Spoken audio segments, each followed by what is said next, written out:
Hey everyone, so it's Brittany back. I'm here in the cabin, and on this trip to Colorado, what we did was we went ahead and got a cabin, and it was a really smart idea because we got the cabin, we were able to save a ton of money on food because you're not running to restaurants all the time. You can rent a cabin, you can buy groceries, you can go ahead and use the grills outside and this kitchen and cabin to cook most of your food, and so that way you're saving a lot of money. Okay, so right now what I'm going to do is I'm going to grill the steak that we're going to have for dinner tonight, and I'm going to do it early because what I don't want to happen is for it to get dark and then we don't have food, because what ends up happening is that when it's dark outside you can't see. There can be a ton of animals that come to you. You never know if it's a bear, and so it's best to try to do your food in the daylight. Okay, grill all of it now.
So it just so happens to be that the store that they use here in Colorado more than any store you're probably going to see is called Safeway.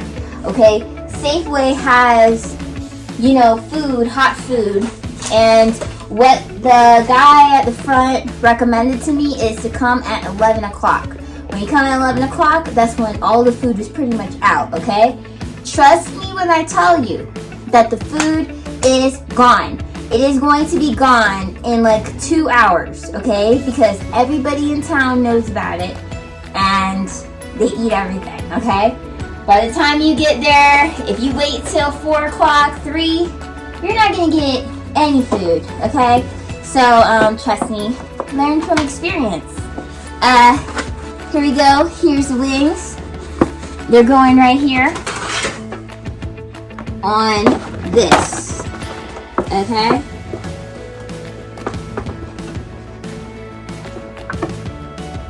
Voila. And now they're going in the cabin oven. Okay. So, la la la.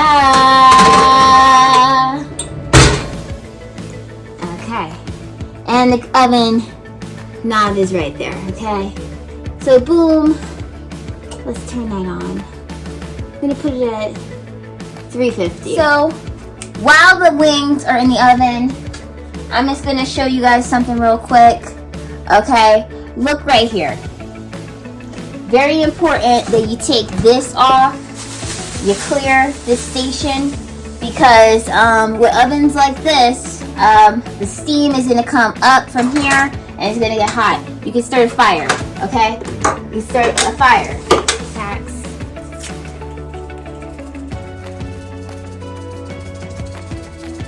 Okay.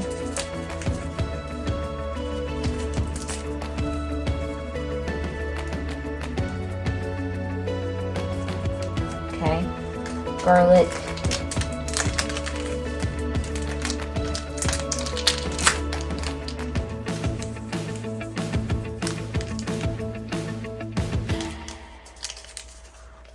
And just a little more of this. All right. Okay. So let's bring it. All right. All right.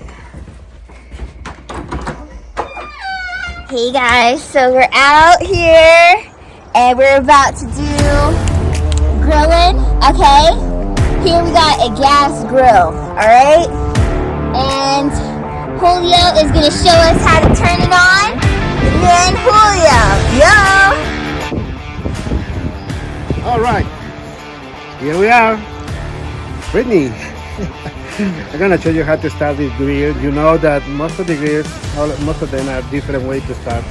The first step that I'm going to do is to be sure that the gas is open, which is down here. You can see. I'm going to open a little bit and not full, just halfway.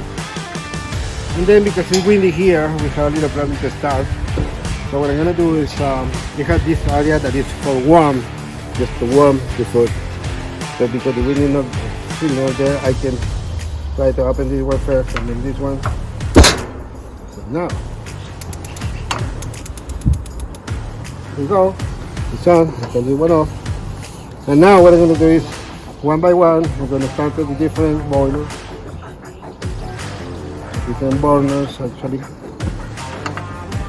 And there we go. All of them are ready to cook. I'm gonna close this a little bit so in that way we're gonna let it warm. So in that way when we put the meat it's not gonna stick, you know, to the I don't know how do you call it. But anyway, I mean it's a good idea always guys. Do it good. Don't let it get to this. Let's go for that. Okay, so you now Brittany, your turn. So me and Julio are teaming up. We both decided to go ahead and do some onions. So Julio, let's get started with the onions. Alright, let's start. Because we had this kind of steak that are very thick. It's gonna take a while. But anyway, we're gonna do it. Little by little. So there you go.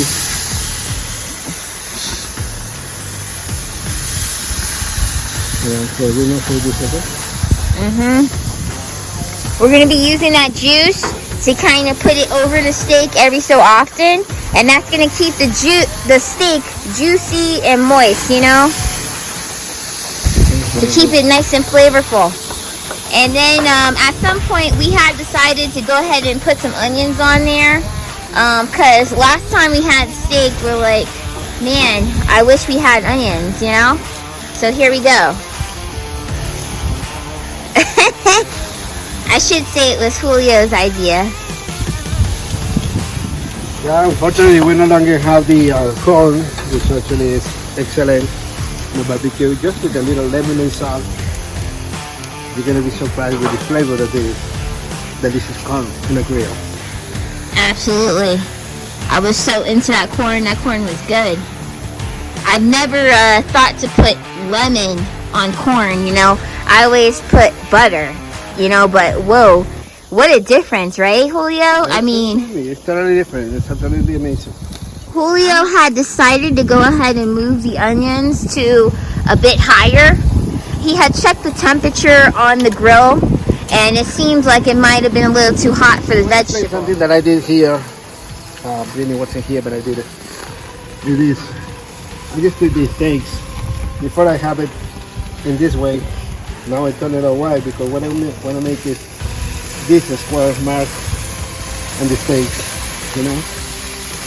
So the first time that I put it on, it was in this way. Now I just lift it up and put it in this way, so I make the mark, beautiful mark that usually you can see in the best restaurants. So now I'm going to proceed to turn it up. Turn over all of them. Like this. Because this side is dry, we're gonna add a little bit more of the delicious seasoning that our previous cookers now.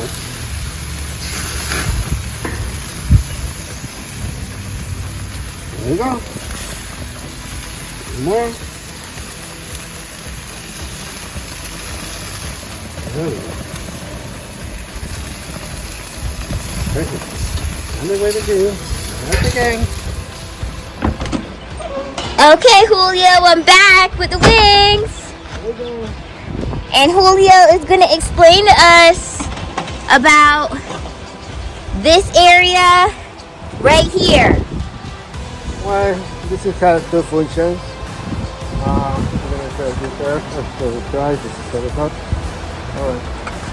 So, let's say that at one moment you want to boil some water or cook something in a pan or something like that. You can leave this one and use directly like his top, you know? Oh, let me pull it up Yeah. again?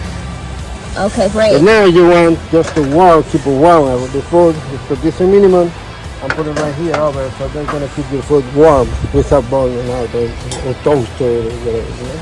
Very cool. Yeah, that's wait.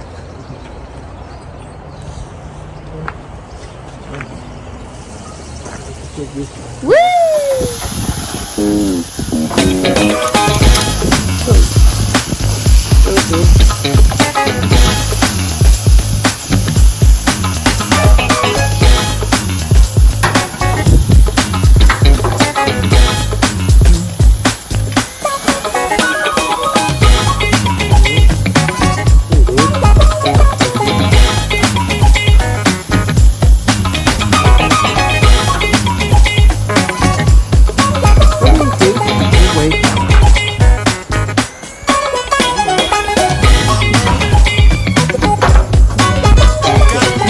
The flavor and the onions is going to our steaks, giving a good flavor, and it's not going to burn our onions. It's going to be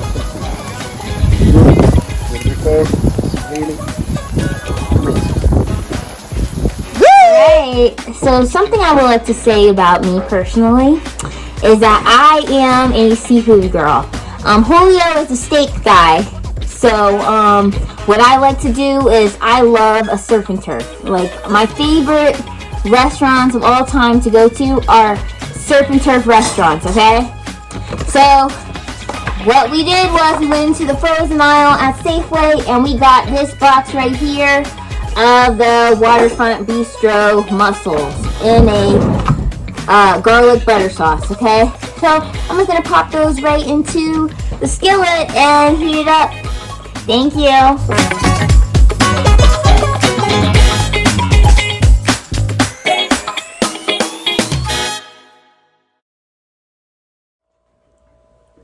right, ready to eat. Enjoy with us. And look at these berries. These are the local berries here in Colorado. They're the golden berries. We're gonna let you guys know what they taste like, okay? So, check that out. Surf and turf, woo! And some ice cold beer. Oh yeah. Look at that. Hey everybody, look at that. Look at that. Look at that. That's an animal. So guys, you never can know what you are going to catch in one of these cabins. I mean, we see a beautiful deer, just gorgeous. I mean, outside.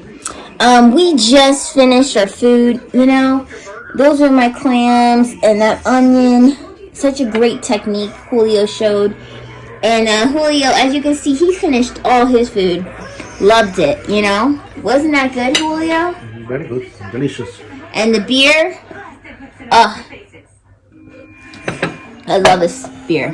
But I wanted us to kind of talk about these berries that we found that are a local native berry to Colorado, the golden berry. Okay? And when you bite open them, they look like little tomato. That's exactly what they look like, tomatoes. Taste nothing like tomatoes though. What did Very you think good. about it? What do you notice about these berries? Now they're different. They actually have a different taste than the other berries usually you found. But actually, they are delicious. Really good. Yeah. Something about them does remind me of tomatoes.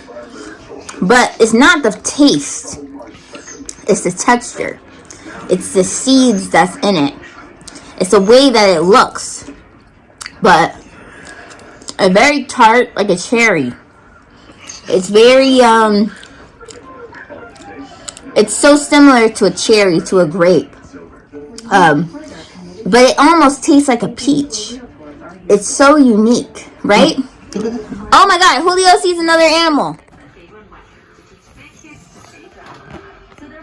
Okay, man, guys, you see that animal? You see it? You see it? No, the screen is there, Julio. Yeah. That's cute, man. I mean, the flavor of this berry for me is what being called here like purple moonbeam or hog plum. It's actually what it tastes for me. I was trying to find out here in Google, but definitely it's the flavor that I think I tried to identify, you know, in this kind of beer, of berries. Sorry. And here comes that wild turkey. Woo! Woo! Look at that turkey, girl. That's a wild turkey. Ready for dinner.